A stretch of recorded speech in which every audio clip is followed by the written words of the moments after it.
Oh, it says we're live. There was no countdown. There's normally a countdown. Um, I'm really excited. My name is Neil Thrussell. We've got Heather in the studio and Sarah in the studio, and we're going to talk about the myth, the legend. Is there such a thing as life balance, or is it just this mythical creature, much like a unicorn? Stay tuned.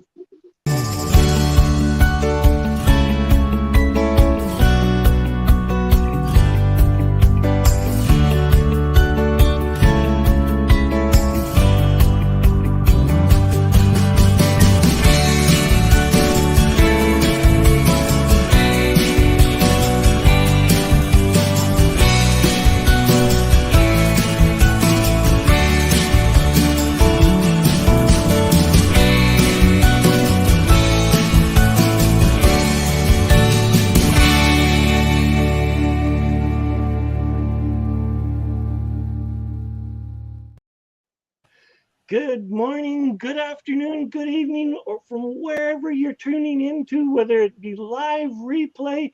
Welcome, welcome, welcome. My name is Neil Thrussell from the warm tropics of Calgary, Alberta, Canada, where we made it to -1 Celsius today. Woohoo! And I'm really super excited to have my wonderful co-host who's just returned back from a phenomenal vacation. Welcome, Sarah. Oh, Neil, it's a pleasure to be with you again. I got to say, 3 weeks away in nature was pretty perfect. And unlike your temperatures, I was dealing with a lot more heat. But hey, 36 degrees today in Perth, doing well. Nice to see you, and nice to see our viewers going to be here interacting. And of course, our special guest today, we have Heather Strand joining us from Wisconsin. Welcome, Heather. We're going to be talking about unicorns, right? I mean, you never know. The conversation could go that way.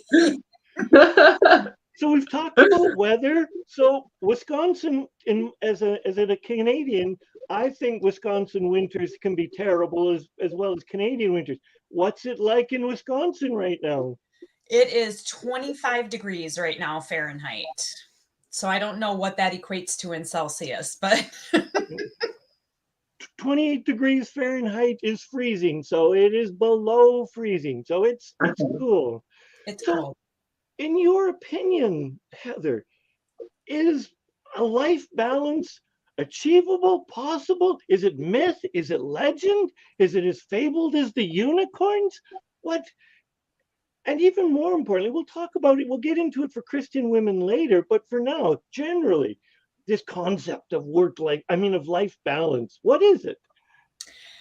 It's as how I define it as being able to have your personal life and your work life and your self-care all combined into, there's going to be times where you're going to have to do a little bit more in one area than another. The thing is, especially we as a society, we are so used to going one pendulum one way and doing everything with our work life, where our personal life completely gets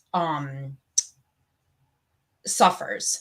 Or we're used to going the other way, where we do so much with our personal life that our work life suffers, and then our self-care suffers too. So it's about, for me, as I describe it to my clients, it's about looking at and maintaining as much as possible, a balance as much as possible. So it's really not 50% work, 50% home life. It's not that exact. It is now 12 hours of work. I'm out of here. Right. Because that's that's not what life is. It's about finding as much of a balance as possible so that one area is not suffering to the point that you're really having struggles all of the time in it. Does that make sense? Yeah. To me, it does. Like, I'm just a simple male. with many years of experience and quite a nice balanced life going on, I might add. Yeah, I think many people can relate to what you've just shared, Heather. Is it something that has dawned on you recently, or was the whole concept something you've known about for a while now?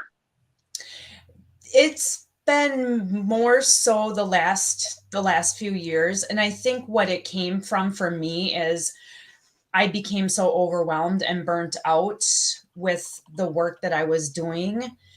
And I realized that my personal life was suffering, and I wasn't as present as what I would have liked to have been. And so it just really it made me focus on this self-discovery of what needs to happen to decrease that amount of overwhelm and that anxiety in my day-to-day life. Makes sense. So you were in a high stress profession. I know because I interviewed previously in November for a program I did on chasing success. So I knew you were a nurse. Do you think if you would have stayed in the profession just based on your stress level, that you would have been able to maintain your sanity over a long term? And you're in a happily in a great marriage right now. Would that have suffered because of the stress? I don't think the marriage, definitely not my marriage. My marriage, I have the best husband in the world. No offense to all the other husbands over there. Yeah. My health was suffering.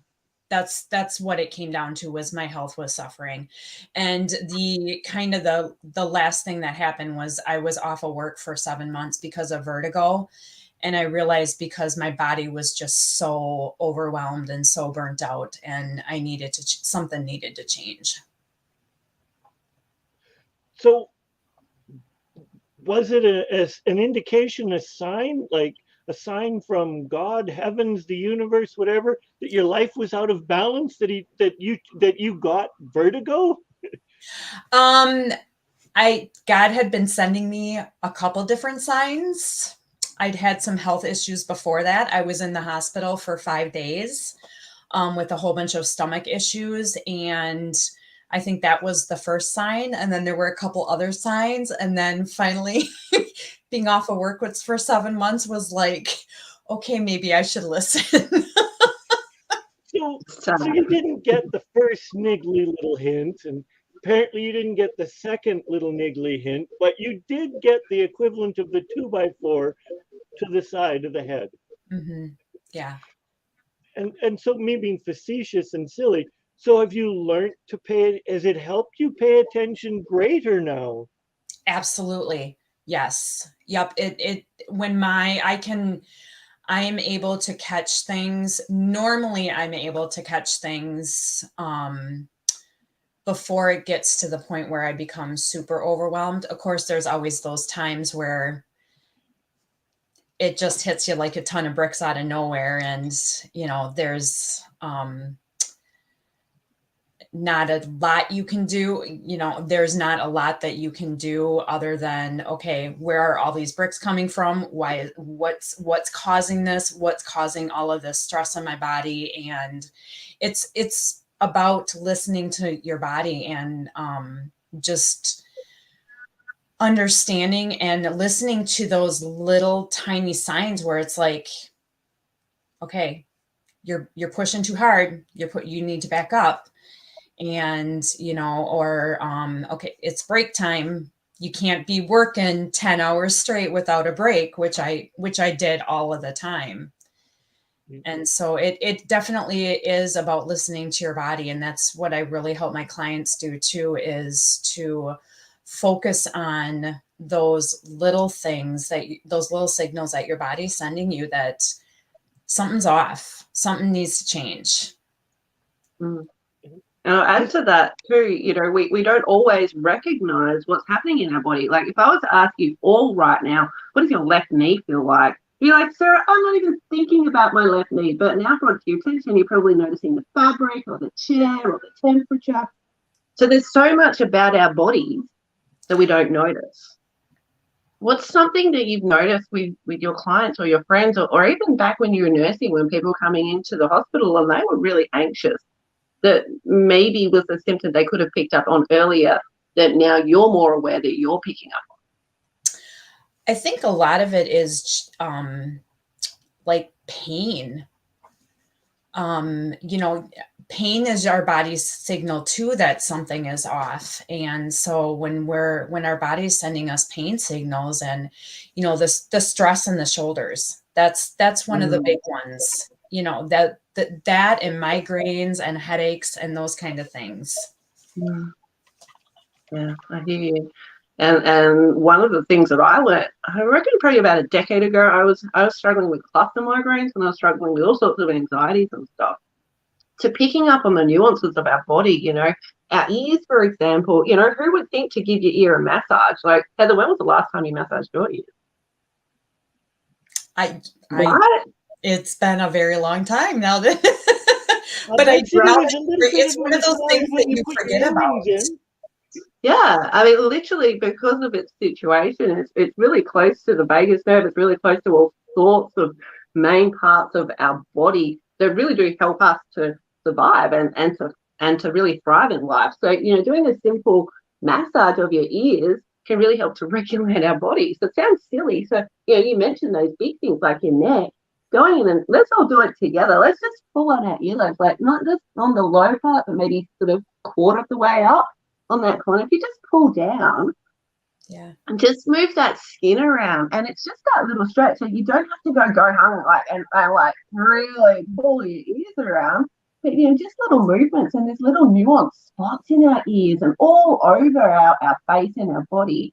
So when we pay attention to, we can release. And things like, Heather, you know, you mentioned the migraines and the pains in the neck. If you do simple movements and involving your eyes as well, you know, move your head to the right, move your eye in further, all of these muscles release, and it feels amazing. And you're actually really able to reset your vagus nerve, which helps you to deal with all the extra stuff in your life that's causing you stress.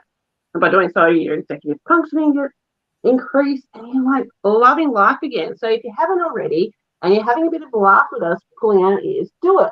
Try it.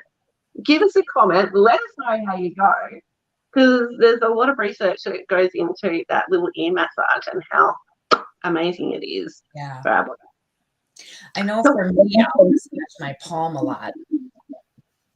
There's something, there's something about massaging your palm. It's like, and I think for at least for me, when I massage my palm, it helps me to focus. I don't know if it's one of those things like with the ears that relax, that maybe the palm, massaging the palm is like just helps you to focus, or maybe it's just the fact of just massaging an area. Yeah, there's a little bit from column. As long as it's not like this.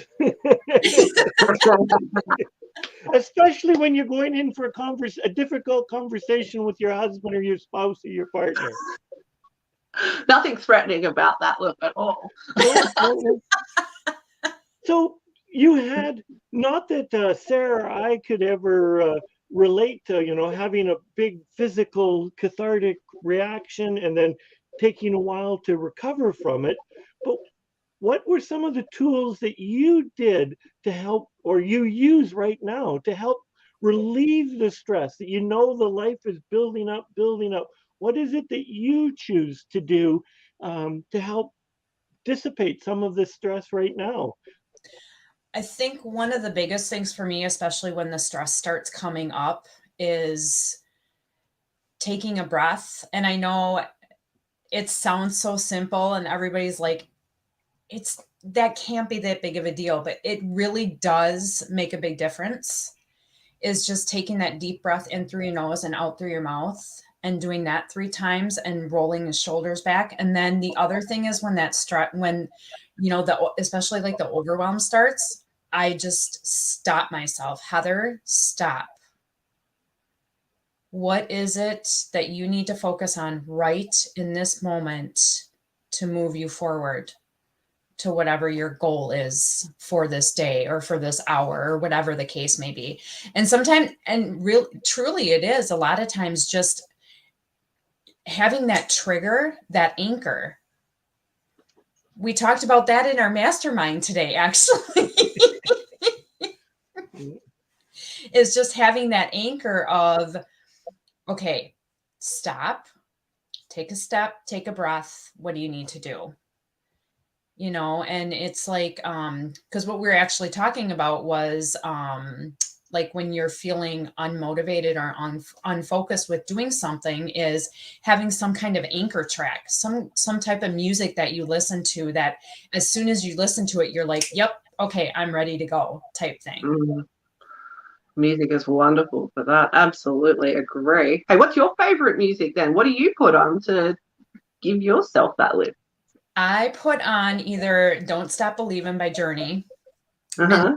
Collins, doggone it, I'm not going to remember the name of the song, but it's the one where he has that big drum solo. If anybody knows what I'm talking about. In the Air Tonight, Phil Collins.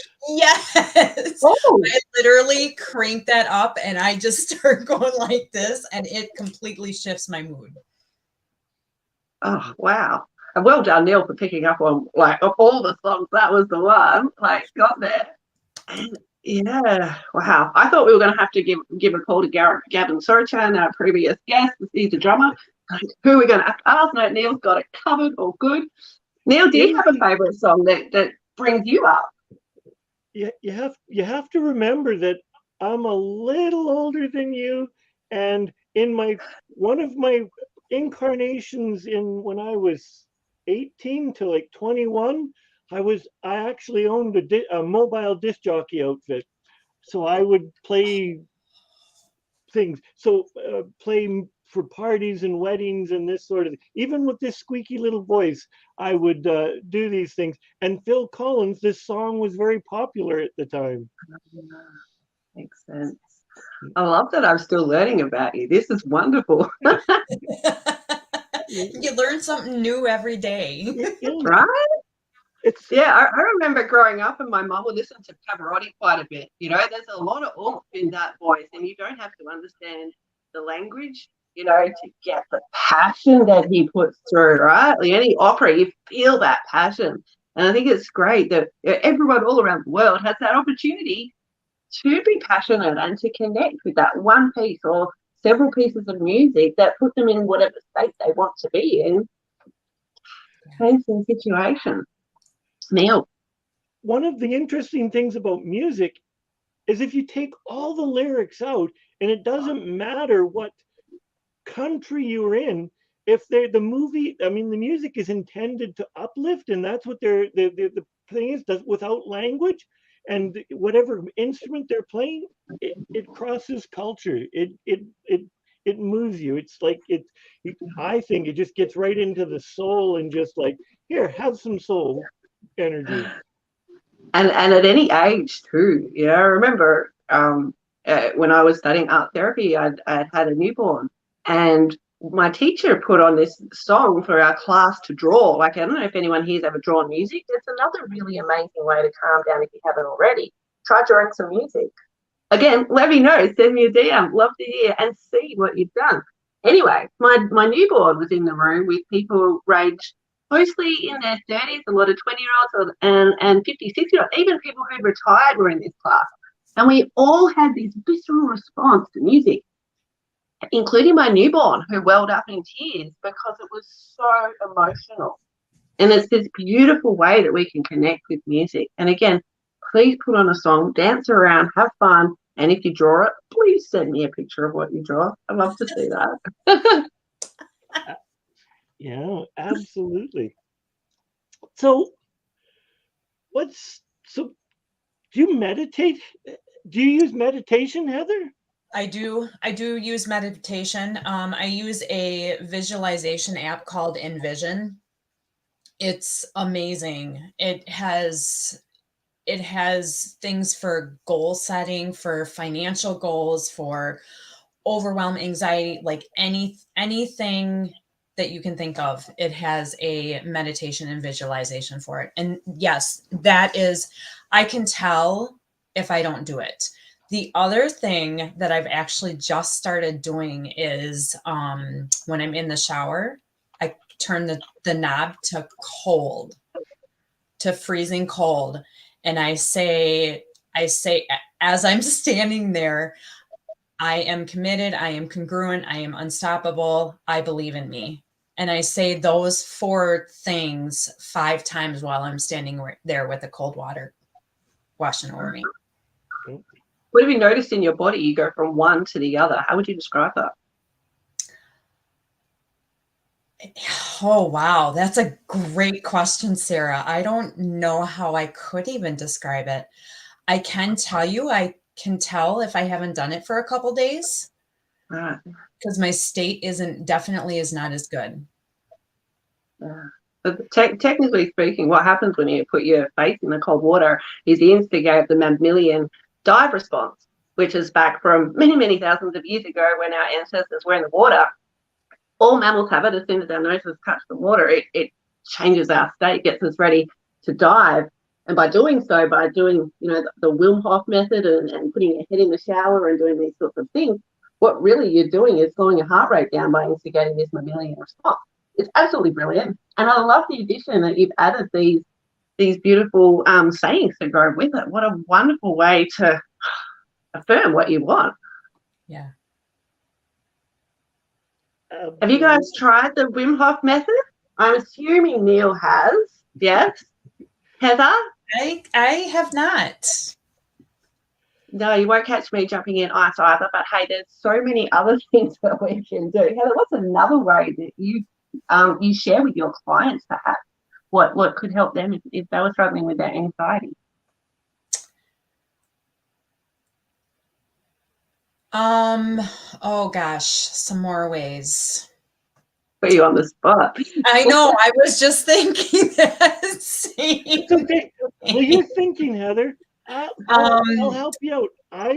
What overwhelm as the male in me for those that I need solitude and alone, I can just either with music or without music go into a dark room, my favorite cup of coffee, and just be absolute silent, so I can the world can go away. Or I can use a candle meditation. I can just focus on the and stare at the candle, or I can turn whatever music. I have a CD of music that I work. There's a particular breath pattern that I work for an hour, and turn it so that the neighbors know that I'm listening to it. And it's just so some of them are.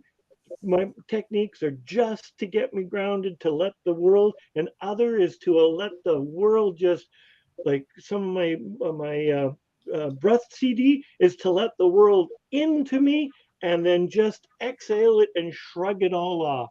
And so now back to you. I've helped you out here, Heather. You did. Thank you, Neil. I appreciate that. One thing I definitely have them do is journaling. I have them do a lot of journaling, and a lot of my clients suffer from post-traumatic stress, and a lot of times it's holding on to that anger to those people who hurt us very, very deeply. And so a lot of times what I will have my clients do is I will have them write a letter to that person. Some of them send it. 9 times out of 10 they don't send it. But what it does is it gets all of those angry, frustrated, sad emotions that are stuck in here, and it gets them out into the universe. And when you get it out of here and out into the universe, there's more room in here for more positivity and for more loving, self-loving thoughts. And so that is one big thing that I have them do, and they find it very, very beneficial. Beautiful. I suspect strongly that there's an art therapy in here, that it's probably to help people, especially with PTSD, and the tactile, like plasticine probably works, Play-Doh probably works wonderful, or I suspect your crayons. Yeah, actually, you can see a reel of mine that I released on all platforms, and I'll send the link in. But there's something called bilateral drawing. Bilateral drawing is literally when you're using two hands at once. So there's no rhyme or reason. You don't have to make a specific pattern, shape, object, person, whatever. You It's don't have to stay literally. in the lines. No, dude, I got you. Like, see how this is all behind me? It's literally just paint thrown, right? This is a similar technique. Like, that's a great way to get your stuff out too. Just throw it out. It's absolutely brilliant. However, bilateral drawing, by using these two parts, and especially if you like move your body from side to side in this beautiful rhythmic pattern, like along with your heartbeat, this bilateral drawing actually activates similar things to that which your vocally that Heather's just spoken about, but it's in a different part of your body, so that it releases all your stuff in two sides of your brain, hence the bilateral, but also, you know, it reduces your cortisol response, which obviously is related to stress. So there's just so much research about, you know, different ways that we can reduce our stress. And I want to add, I was somebody who used to think I could do I've done everything, I've tried everything, you know, and nothing would help. And I'm wondering if you guys can relate to that, whether it's yourself, you've seen it in somebody else, or maybe even a movie. And you've just seen it, you're like, I tried everything, I give up. But I promise you, in this world, there is so much we don't know. To reach out and try something new. Like I mentioned before, pulling your ears, like no one on the panel had pulled their ears, at least for a long time. And I'm curious if you, the viewer, could try something like that, or bilateral drawing, or journaling, or meditating with a candle, and many other tips that you'll be able to research yourself or find from these amazing coaches that you see on your screen before you. I'm curious to know, what is your tip? Drop it in the comments below, because if we can share the love, we can help more people, and isn't that an amazing thing to do? Yeah. Another thing that I tell my clients is allow those emotions to get out. You know, I think so many times we focus on, I can't cry, I've got to be stoic, I've got to be strong, I've got, you know, and again, when we don't let those emotions out, it's eventually going to eat us alive, and it's going to cause those health issues and all of those other struggles. And I tell my clients, you know, if you are struggling and you need to cry, go cry, go spend 5-10 minutes and just let it out. If you're angry and you need to get that anger out, go take a pillow and just punch it. Yeah. And just get that anger out, because sometimes all you need is that release. And once you have that release, the calmness that's after it is it's so good. And there's multiple ways that we can release. You know, we are both seeing and speaking to each other right now. Yeah, I'm hearing you. Yeah, I'm not tasting you. We're too far away to do that. Maybe that's another time, another place situation. Who knows? But we have different senses, you know. So things like leaves, you know, leaves are beautiful to look at. You know, we can listen to them at different times of the year. We hear them crunching under our feet or under our hands. If we lift them up and put them next to our ear, you know, there's so much said for jumping in leaves. You remember as a kid how much fun it was to jump in a pile of leaves and just throw it up? Why do we stop that as adults, guys? Have fun. Use those senses. We've got 5. Use all 5. Yeah. Yeah. Did you see my live video one day where I was just like walking in the leaves, and I love the smell. I love the crunch. I love the sound, just everything about them. Yeah. Yeah, so I think I did a few months ago now. Yeah, no, go for it. I think we've probably all done a live about leaves because they're just so beautiful. I'm wearing feathers on my top, and I find that watching the feather as it floats through the air is quite magnificent too. You know, doesn't matter where it is, you know, it can be really mindful in the moment and concentrate on breath or air or wind, you know, depending on the situation. It's, you know, it's something, movement that we can't see, but we know is there. Mm-hmm. And we can center ourselves with so many things. Yeah. I think you may said that, I think Sarah said the magic word to help, and the tips and techniques in constructive de-stressing techniques are she used the word concentrate. And when you concentrate on something other than the crap that's pouring down on you and causing you the stress, even temporarily, will help alleviate it. Mm-hmm. And I posted here and asked for what's your constructive ways to de-stress? Because there's so many destructive ways, and we're not here to encourage destructive behaviors.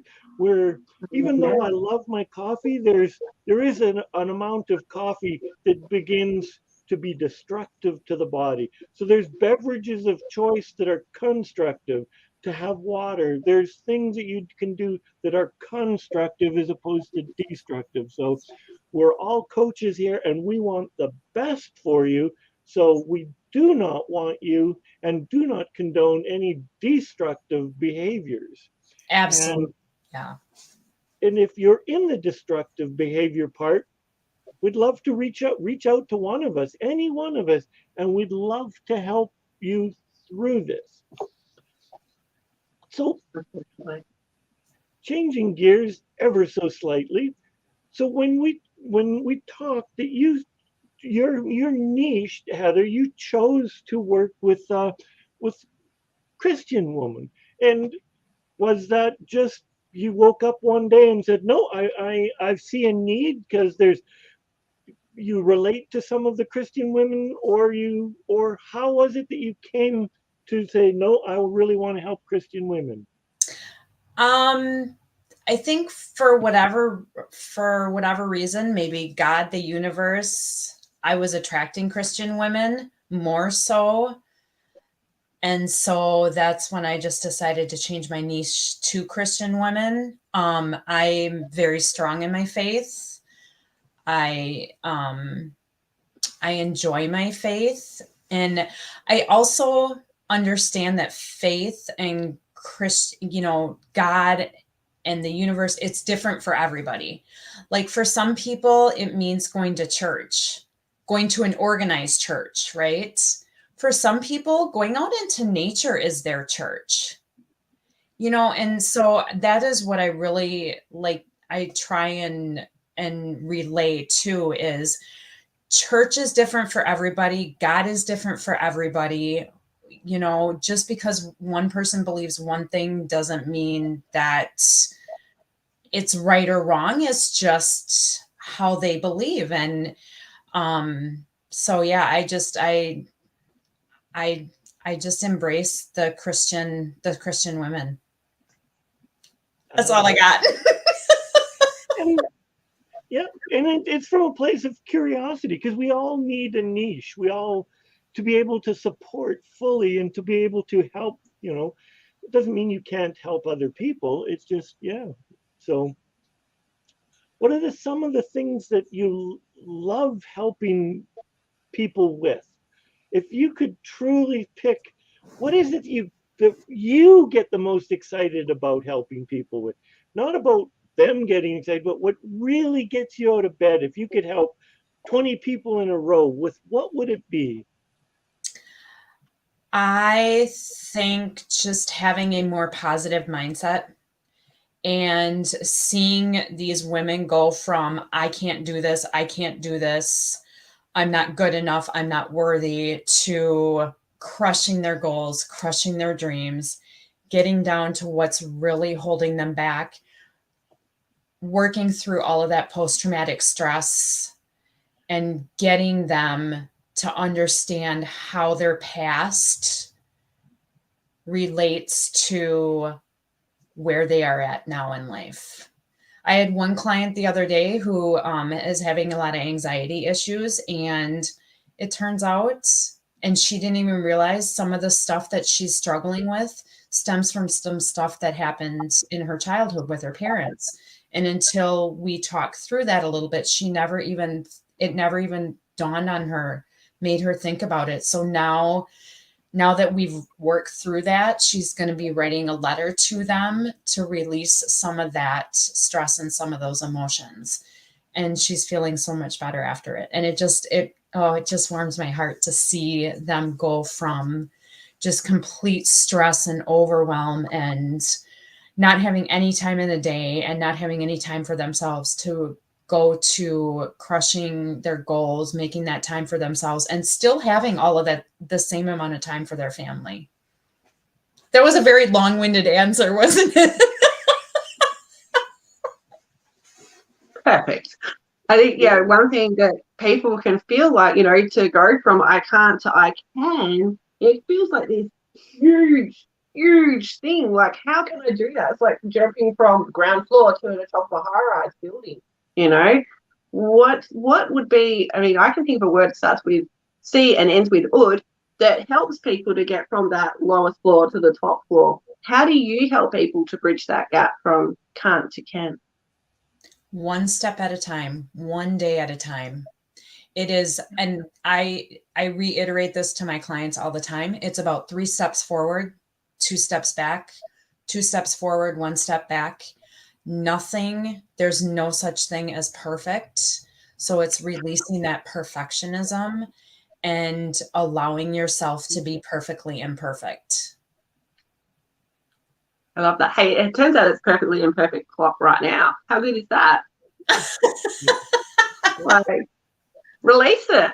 Let's all release it. Wouldn't that be wonderful? What a choice. And I think one of the biggest lessons to learn is that it's all perfect. And as soon as you let go of that, life is a choice and we can choose how we react to all the things. We don't like them, but we begin to choose how we do it. And there is only now. Mm-hmm. There's only now. I make a choice and there's only now. I don't like that choice. Well, there's only now to make it better. There's only now to change it. There's only now.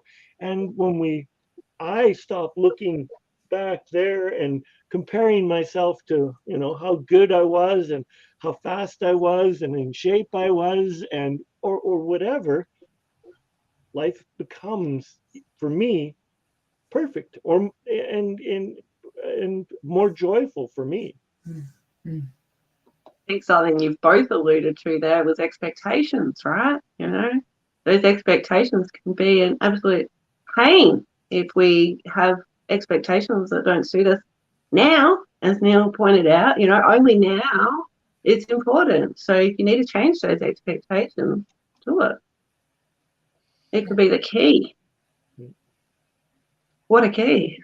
It's about releasing the expectations and just allowing yourself to be in the moment without any expectations. Beautiful thing to experience, Neil. So in 10 years from now, all of your clients, what would you love and envision for them 10 years from now? Whatever client you're working with now, whatever the most difficult, obstinate, stubborn, opinionated client you have right now, what was your dream and wish for them in 10 years? I would dream and wish that they are living the life that they have always wanted to live. Beautiful. Thank you. Anything you would love to add to it, Sarah? Or is there anything? Is like, that's to me a complete statement, but is there anything? I think over all of the years of the different therapies and coaching and all the modalities that I've used with people, the one thing that's been really clear is that if you're intrinsically happy, doesn't matter about the rest. You've kind of got this force field, this bubble around you that stops all the negative, yucky stuff from coming in. And so if you're intrinsically happy or confident, intrinsic, you know, that you have that sense of self that makes all the difference. So yeah, I would say enhancing that sense of self, and know that it's okay if I ask you, you know, how are you, who are you, and if you just say Sarah Wade, well, if I said Sarah Wade, well, no, that's my name. That's not who I am. You know, I'm a mum, but that's not who I am. I'm a coach, but that's not who I am. You know, go deeper, look yourself in the mirror, and you'll know. You might well up in tears, and that's okay, right? You know, I'm sure everybody in this panel has had that experience. You're looking yourself in the mirror and you're having that deep conversation with self. So if you as the viewer haven't as yet tried that, I wonder what you'll experience. And again, let us know, you know. We're giving you tips galore today. So if any of these are helping you, please let us know and share the love so that other people try them too, or reminded that, hey, that actually worked for me a while ago. That could be useful now.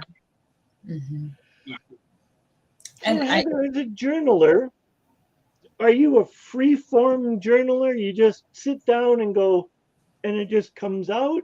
Or you go, okay, for the month of January, I'm going to really look at whatever? Honestly, Neil, it depends on the day. Like there's some days where I have a list of questions and I just journal about what those questions are based on. And other days I have some stuff that I just need to get out of here and on paper. And so I just journal about that. And yeah, and I think I think it's different for everybody. Some people are more just freestyle, do whatever. And some people do have to have a more set questions to allow them to think a little more deeply.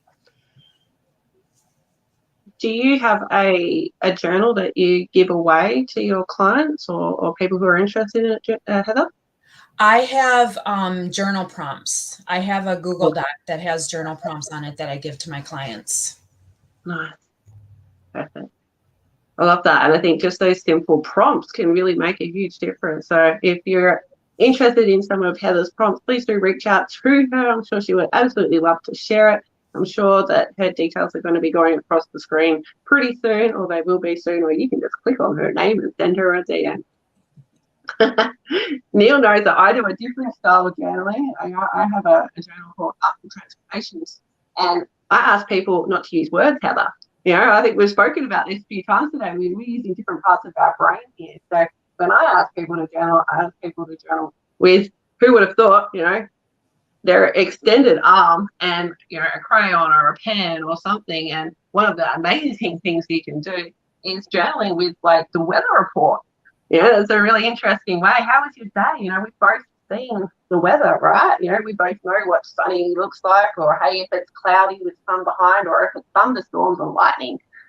Sometimes if you are lacking in energy, if you learn spoons, or if you're just for one reason or another, the simple act of journaling just by drawing, you know, a cloud with some rain coming out of it can be a huge difference and can really help you to shift. And hey, if you spend more time drawing that cloud and really getting some details into it and looking into it, what does this actually mean? You know, it doesn't mean anything, maybe not, but it's a beautiful way of getting it out of your body. So again, like Heather's got that prompt, I do have an Artful Transformations journal. If you would like it, reach out and I will happily gift it to you.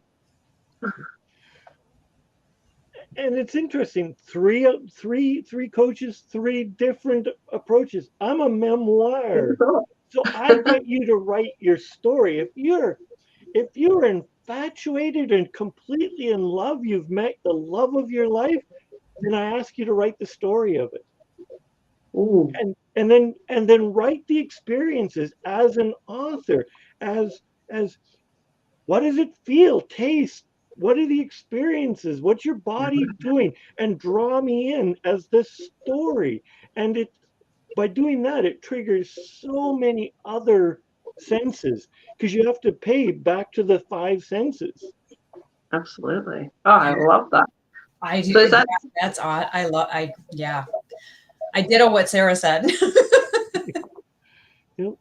And it's amazing when you're angry. And I'm going to swear, when you're really pissed at the world and you're writing it, it's amazing how creative you can be. Because I'll say, okay, So now you're a terrorist.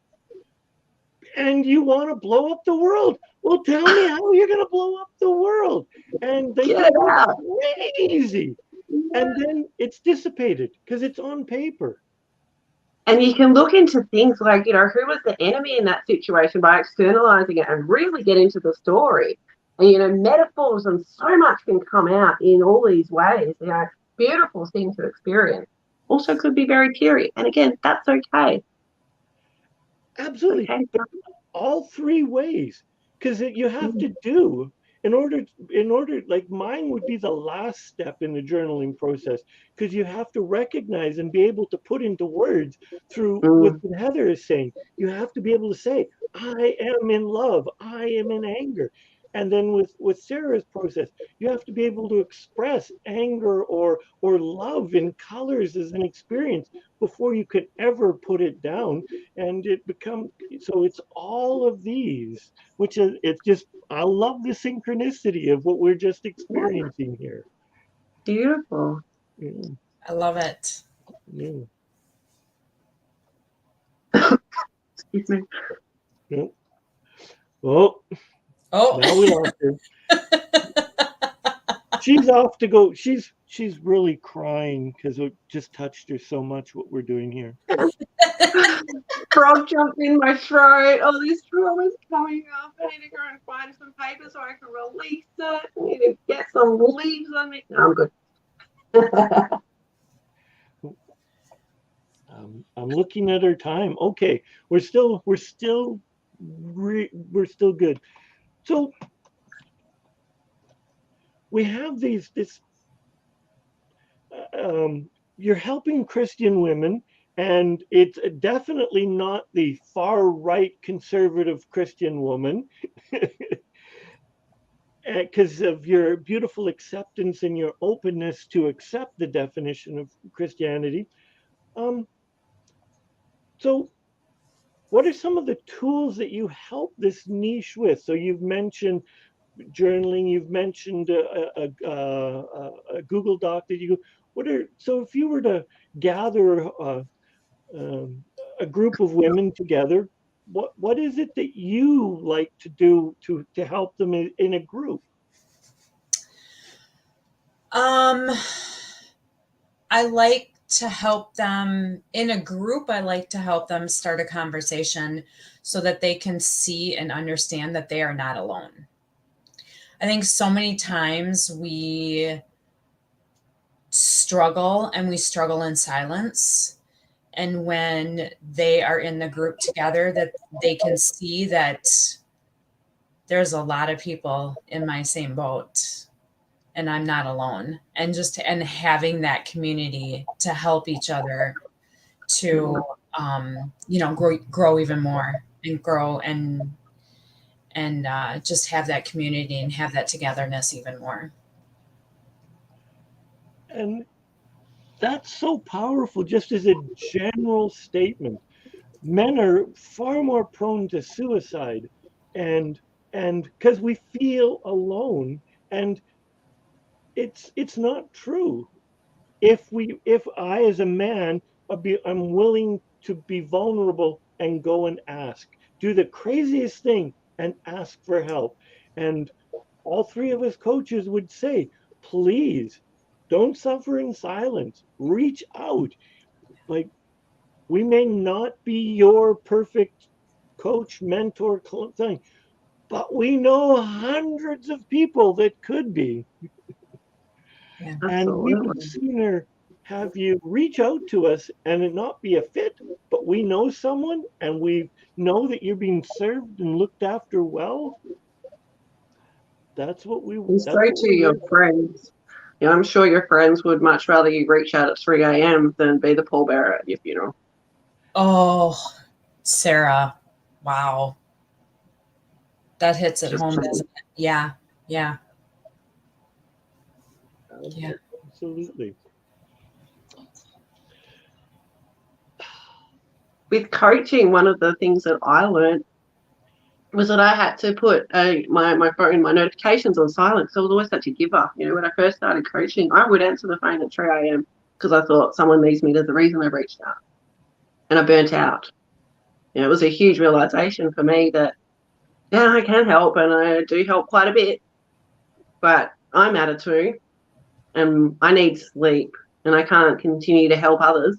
I can't help myself, You can't pour from an empty bucket. No. Is sleep something that you guys see problematic in those who come to you for coaching? Absolutely. Yeah. Yeah. Because they have such a hard time shutting their brains off. So many of my clients just have a hard time shutting their brains off because they are in so much overwhelm, and they just don't know how to handle that. And they're so used to, because us as a society, we're taught that multitasking is the way to go. And multitasking for certain, it can be beneficial for certain things, but the majority of things, if you don't do that focused time, you're not going to get much done. So I think that's a lot of the sleep issue is people lay down at night and they're like, oh, I got to do this. I got to do this. I got to do this. And that's one thing. Another thing I have my clients do is I have them do, it's called a brain dump, where they just write down all of the stuff that they need to do. And then they mark them number 1, number 2, number 3. Those are your 3 top priorities.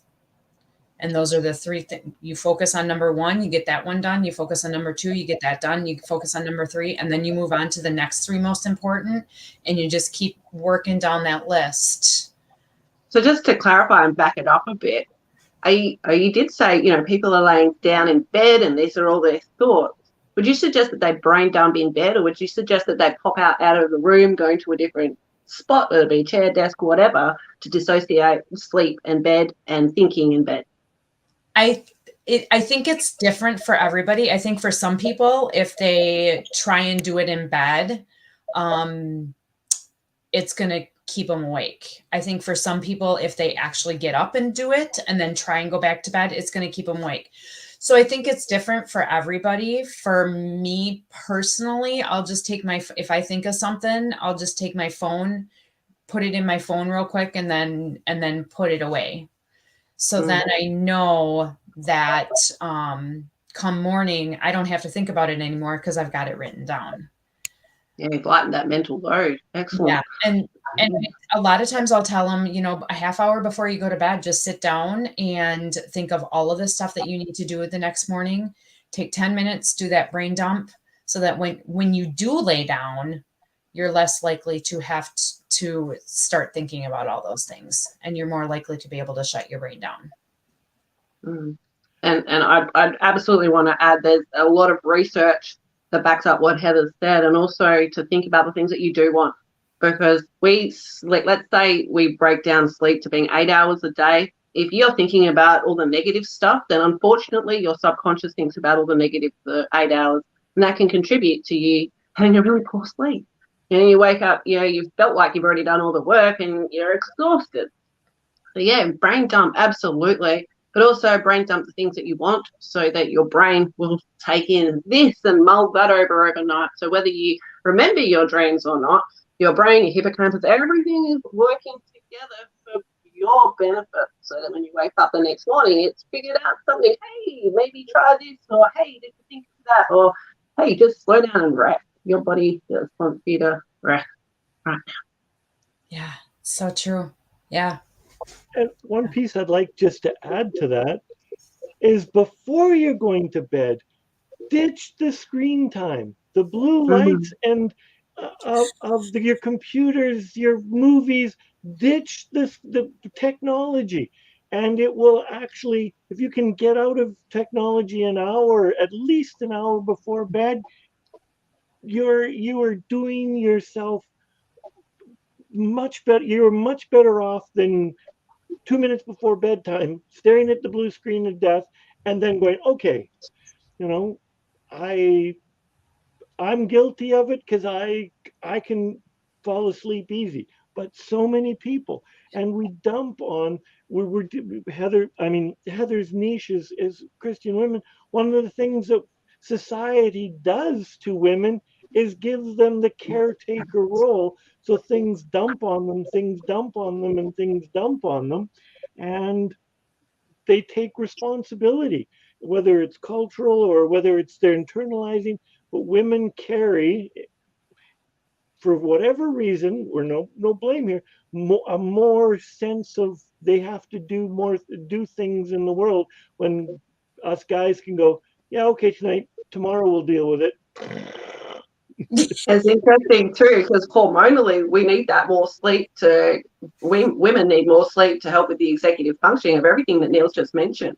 So technically guys can get away with 6 or 7 hours sleep a day, whereas women ideally, 8 or 9 hours a day, because they are dealing with that extra stuff. And our bodies comes down to our hormones. The women deal with our stuff by producing our hormones when we sleep.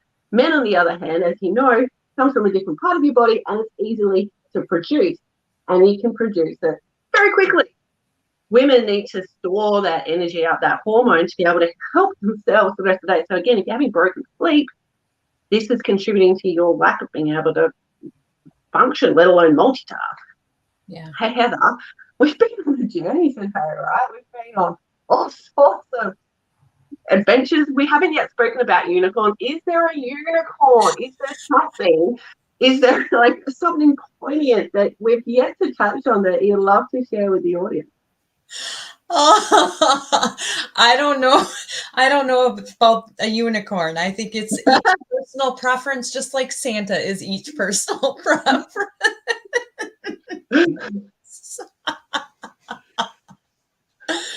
Oh, what I would love to tell the audience is,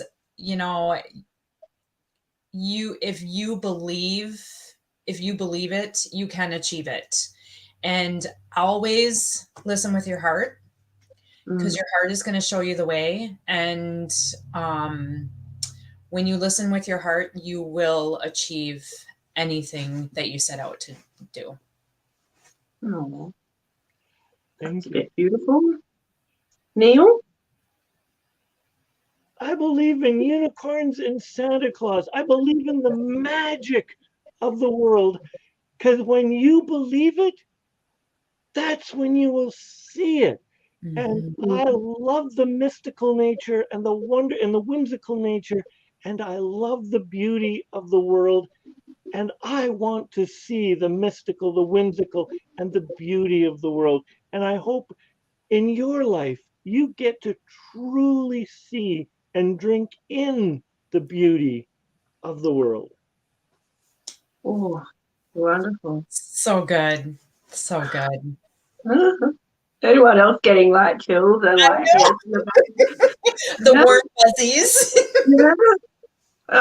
Mr. Neil Thrussell, what a great human you are.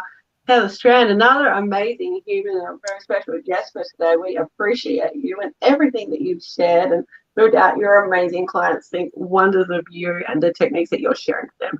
Again, if you would like anything from Heather that she's spoken about today, whether it be to work with her directly or if you're interested in her journal prompts or just having a chat, I'm very sure Heather would welcome that chat. And yeah, I'm really curious to see what you ended up drawing, right?